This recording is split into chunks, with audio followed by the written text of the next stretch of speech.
Are you ready?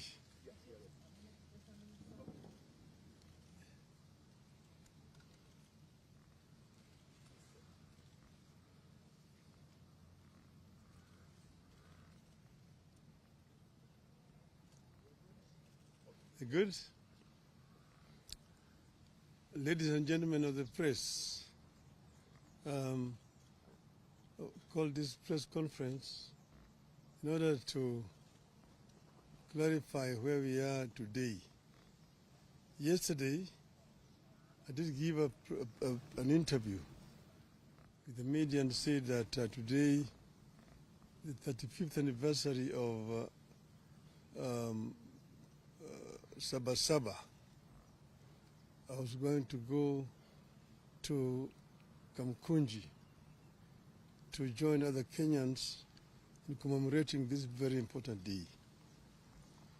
Unfortunately, as you all know, circumstances, today there are roadblocks all over town, which has made it difficult for people to move to Kamukunji.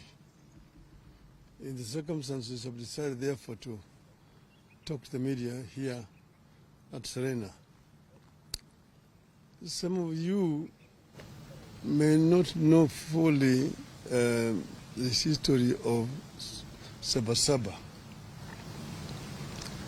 As you know that Kenya attained independence in 1963, and at that time it was a multi-party system. We had three political parties: KANU, KADU, and then APP. But after a very short period of time, those two other opposition political parties, because KANU had won the elections and formed the government, and the two other parties were in the opposition, they were folded up and joined KANU. And KANU remained the only political party. However, in 1966, an opposition party was formed called the Kenya People's Union. This party survived for 3 years, and it was banned by the government in 1969. And the leadership of the party were arrested and taken to political detention. From that time onwards, Kenya remained a de facto single-party dictatorship from 1969 to 1982. In 1982, when some of us wanted to form a political party, the regime then went to Parliament and introduced a law to make the country a single party.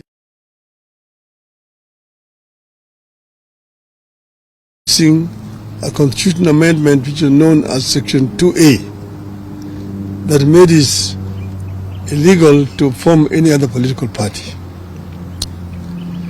So from 1982, it remained literally a single-party dictatorship.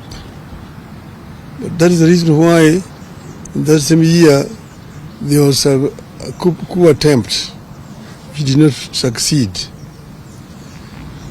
But before that, a number of Kenyans were arrested and taken to political detention. Most of them were lecturers at the University of Nairobi.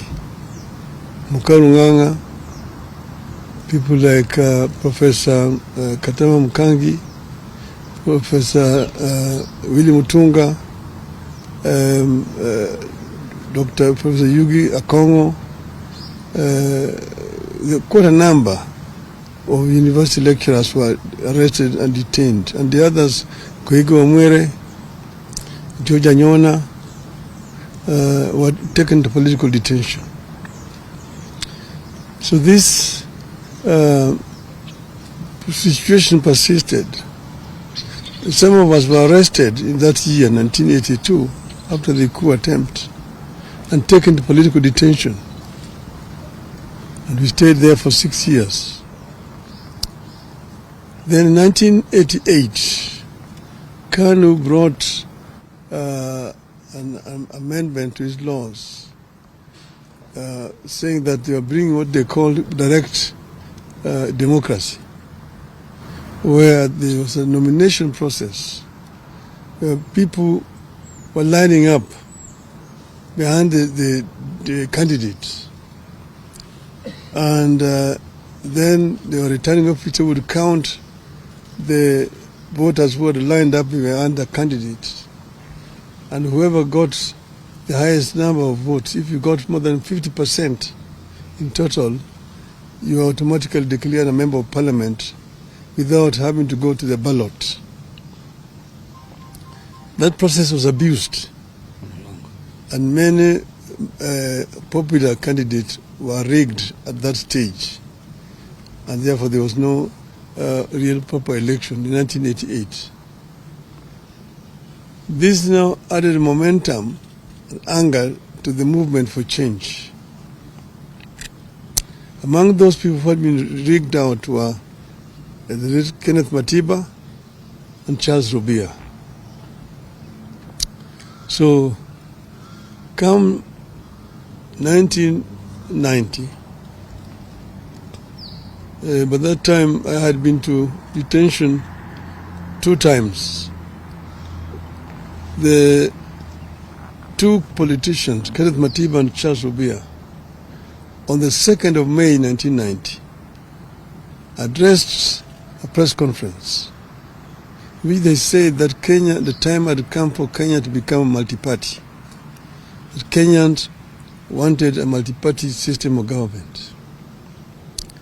They were condemned seriously as being ethnic chauvinists, anarchists, people who want to bring chaos in this country.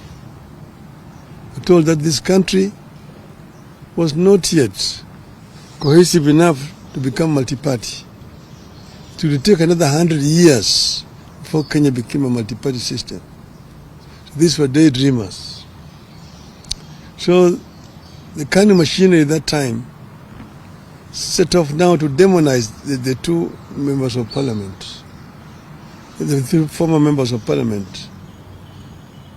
And in the process, of course, a number of very inflammatory statements were made, even by some today politicians who are talking about democracy here. If you go into the archives, you see the names and what they said at that time. So in the process, Kenneth Matiba came to look for me to arrange for a meeting between him and Jaramogi Oginga Odinga, who's my father. I arranged the meeting, and then we met again. They met again with Mr. Rubia, Mr. Neko, and after lengthy deliberations, the decision was taken that they would be supported. At that same time, they sent the goons to Matiba's home the following day to attack his family. Matiba's wife was very badly wounded, Edith, and she was admitted to Nairobi Hospital, where we went to see her. After that, we, myself and Kenneth Matiba and Charles Rubia made a statement in which we said we would go to Kamukunji to ask Kenyans if they were ready for multi-party. And we do it on the day of the 7th of July that year, 1990. 7th of July, 1990. So after making that statement, we then now went on to mobilize for the meeting at Kamukunji. But then, of course, the police officers came to block us for meeting each other. They were stationed in my office at Ajib House, Matiba's office, up there on Koinange Street, and Rubia's office, and Paul Mitch's, and Gibson Kamukunji's. On the 2nd of July 1990, Matiba and Rubia were arrested and taken to detention. On the 4th of July, I was arrested and taken to detention. That same night, they arrested Gitobu Manyara, they arrested John Hamenwa, they arrested now Justice Mohammed Ibrahim. Paul Mwite went into hiding. Kamukunji ran into American embassy and sought refuge. Keyote Murungi was in Ethiopia and went to America. But that's how it was. But the International Commission of Jurists came up and made a very powerful lobby for the release of Hamenwa and Manyara, and they were released. As we remained in detention. And as you know, Rubia is the one who was first affected. He got a very serious infection, was taken to hospital. Eventually, he lost his vocal cords and was released. Matiba suffered a stroke in detention and was removed and eventually brought to Nairobi Hospital, after which she was then taken to London for treatment. That completely undermined his health permanently. And these two people eventually died because of not old age at that time, but because of the injuries they sustained while in detention. Many people, but in spite of our being detained, the Kenyan people braved it and came out in numbers to go to Kamukunji on the 7th of July 1990. Many people were killed attempting to reach Kamukunji grounds that time. So then, after we came out of detention, then Ford was formed. We formed Ford. After forming Ford, we get pressed and said we were going back to Kamukunji. Eventually, when I was targeted again, I was moved away from here and taken into exile. But our people braved it and managed to march all the way into Kamukunji. And you will see the photograph in front page of Nation there today. You can see Martin Chikuku, James Orengo, Anyang' Nyong'o, Masinde Muliro on the back of that truck getting up to Kamukunji. That was not on Sabasaba, that was on the 16th of November 1991. But it's still the Kamukunji. That's why Kamukunji is very historical for the second liberation of this country. And that's why we celebrate Sabasaba. The fateful day on which Kenya's struggle for multi-party democracy took the most decisive turn is iconic and historical. It's a day rivaled only by the present day Masuja Day, previously Kenyatta Day, that celebrates the arrest and detention of the freedom fighters jointly called the Kapenguria Six. It is regrettable that the recognition and remembrance of Sabasaba has not been consistent in its short period history of 35 years. One moment it is important. The next moment it is not. On this 35th anniversary of Sabasaba, we decided to remember and to set the record straight on its significance, what it was and is, and what we ought to do with the foundation it laid for the country. Before that day, some patriotic Kenyans had demanded the repeal of Section 2A of the Constitution. A number of people, including Kenneth Matiba, Raila Odinga, Mohamed Ibrahim, Toby Manyara, John Haminwa, and Charles Rubia, among others, were arrested and detained.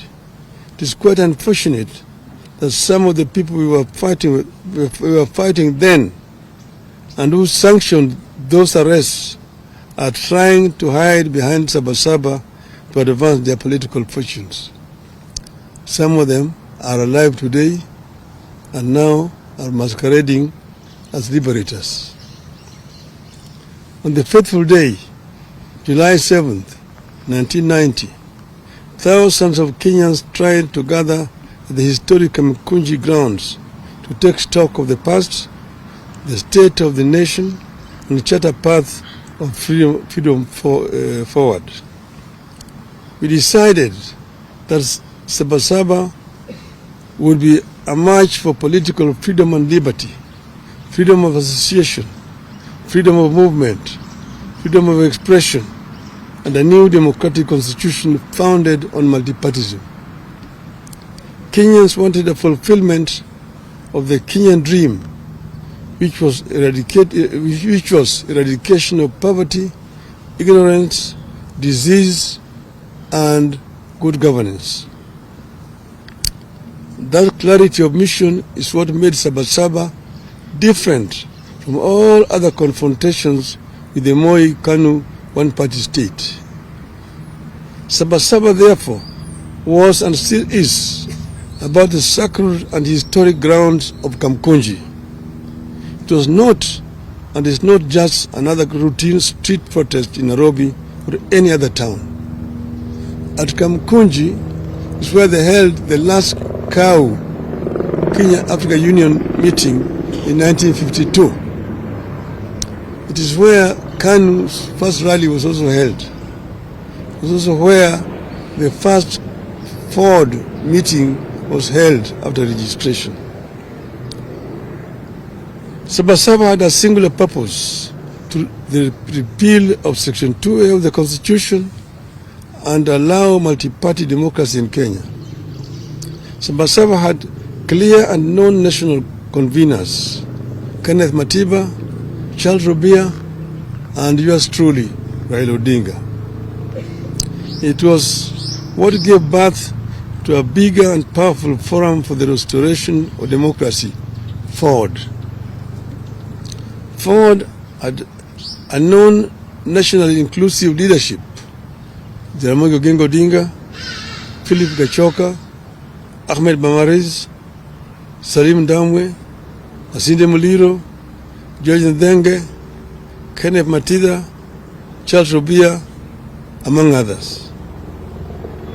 Sabasaba was inclusive, democratic, and intergenerational.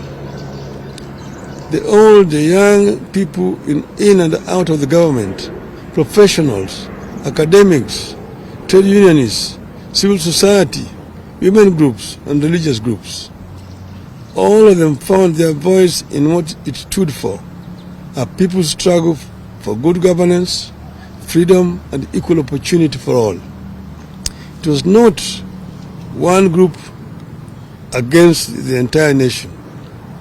It was not community against that community, or of this age against that age. The movement stood for a peaceful and constitutional change of guard. That is the reason it focused singularly on amendment and later on the overhaul of the Constitution. These features are what made Sabasaba succeed. A year after the march, on December 2nd, 1991, President Moi capitulated. Section 2A of the Constitution was removed. Multipartyism was reinstated. we achieved our core aim, which was to return Kenya to multipartyism. Today, we have more parties than one could imagine then.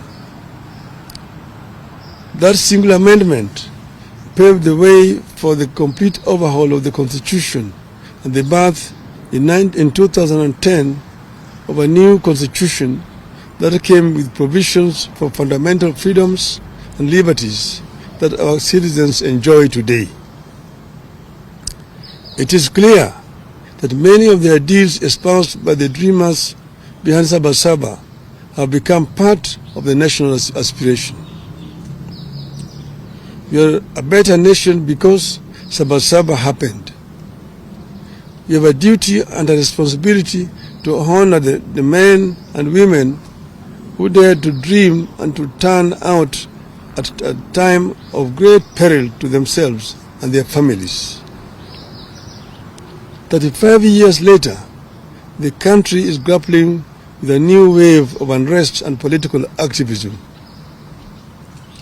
The question we have to ask ourselves is, where do we go from here? Do we embrace chaos or a coming together of minds and country? As a living architect of the events leading to the Sabasaba, I choose a coming together of minds and country in the interest of the country. I long fought for its progress, stability, and prosperity. The most important struggle taking shape in our country today is the struggle for good governance, economic opportunity, and equality. The biggest challenge facing Kenya today and into the foreseeable future is how to expand economic opportunity and lift particularly young Kenyans out of poverty, exclusion, and unemployment. Kenyans are yearning for programs and leaders that prioritize economic inclusivity, social justice, and political freedom. There is no doubt that the country is yearning for legislation that makes our institutions more responsive, programs that ensure adequate funding for services that touch wananchi, changes that make our judiciary free, efficient and progressive, measures that make the executive more accountable and efficient. We must end impunity and corruption within our three arms of government. Our leaders must become modest, ethical, humble, and accountable. What is to be done? What is to be done? I propose an inclusive, intergenerational, national conclave to hear our people across all divides and come up with irreducible reforms and changes necessary to take the country forward.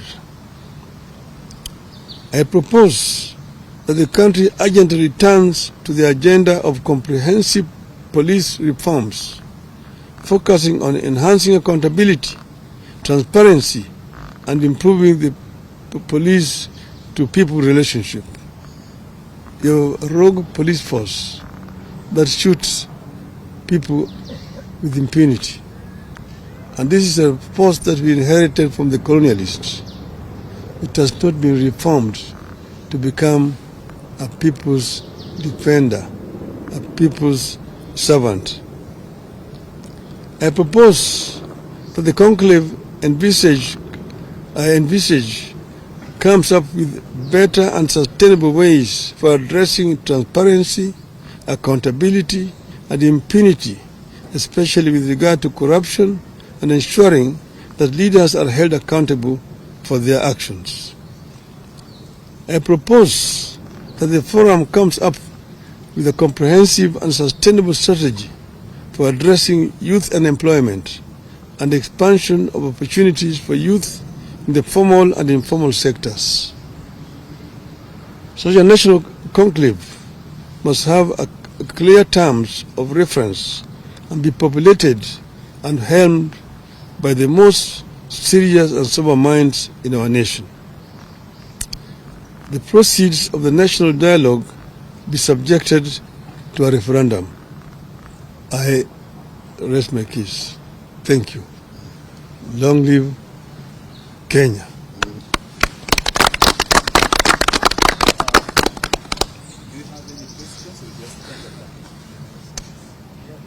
Maybe one or two.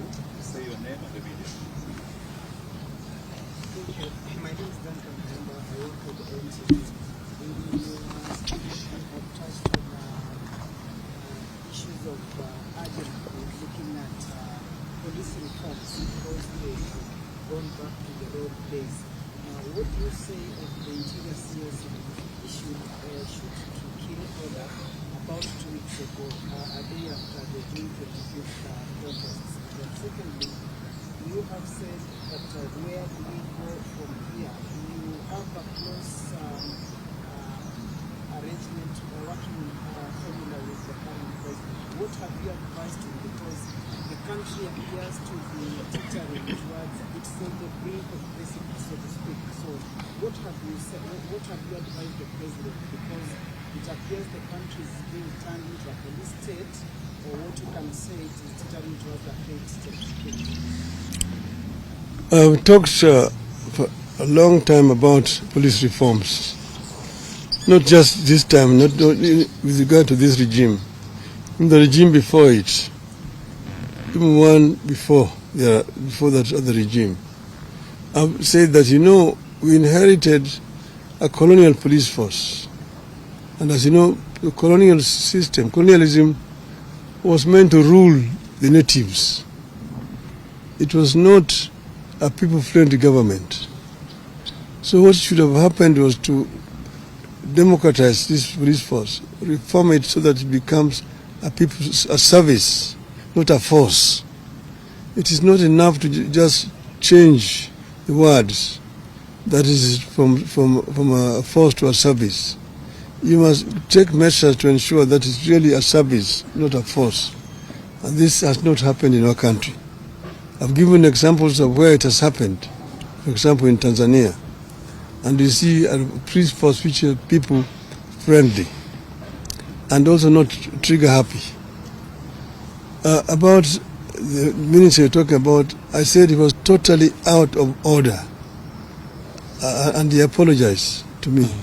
And he apologized to me and to the people. And he said the day before yesterday that police should handle people with care. So, yeah. Okay. That's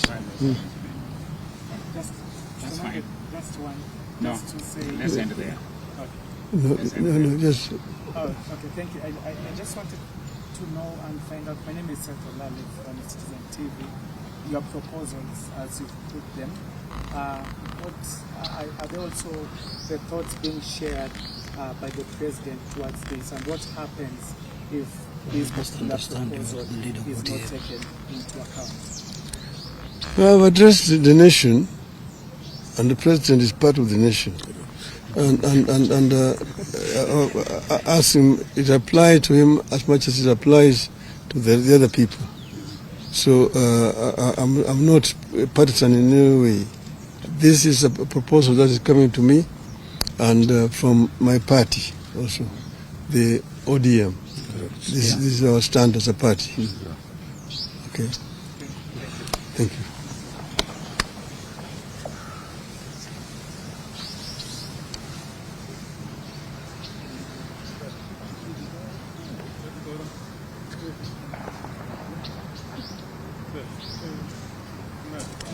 Jadi mangkuk tu.